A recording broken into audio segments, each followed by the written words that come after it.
Don Mario Sorce qui in prefettura per un incontro con il prefetto, per quali ragioni? Sì, abbiamo chiesto un mese e mezzo fa un incontro per vedere qual è lo stato dell'arte della realtà delle infrastrutture nella nostra provincia, in vista anche di ciò che sarà il 2025, visto che molte situazioni sono a dir poco allarmanti e che necessitano degli interventi nell'immediato, ma anche in programmazione a quello che rappresenterà questo evento, che porterà un flusso, ci auguriamo, numeroso di persone nel nostro territorio, non solo in città ma anche in provincia. Quindi chiederemo al prefetto di aiutarci a capire qual è lo stato dell'arte e che cosa si sta cercando di fare per migliorare la situazione infrastrutturale generale. Per l'emergenza idrica invece è una situazione preoccupante che ha portato il sindaco anche a questa provocazione di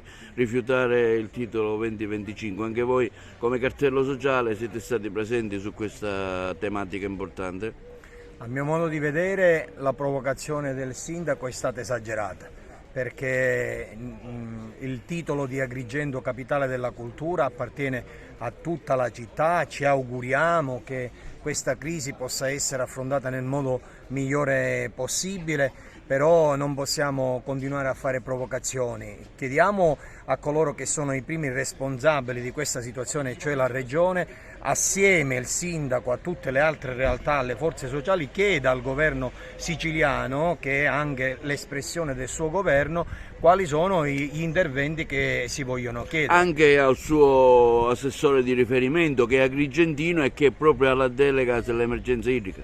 Ancora di più eventualmente, quindi si possono dare delle risposte concrete.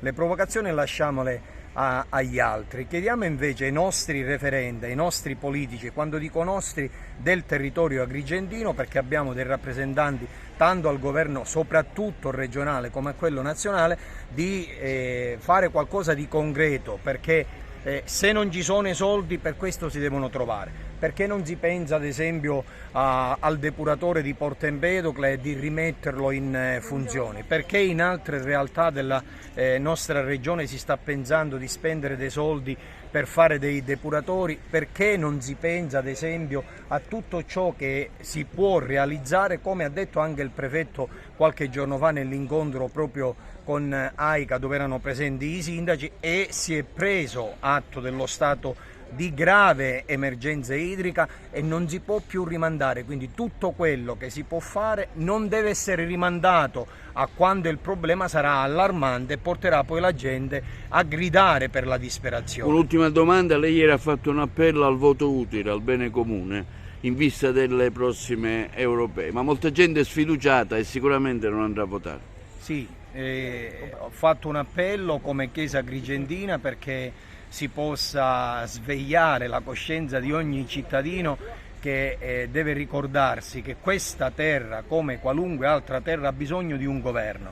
Se non siamo noi a sceglierlo il governo andando a votare, lo sceglieranno altri e quindi non avremo quel governo che noi desideriamo avere. Quale governo bisogna scegliere? Quello che ci suggerisce la coscienza, in virtù dei valori e delle persone che esprimono i valori a cui apparteniamo.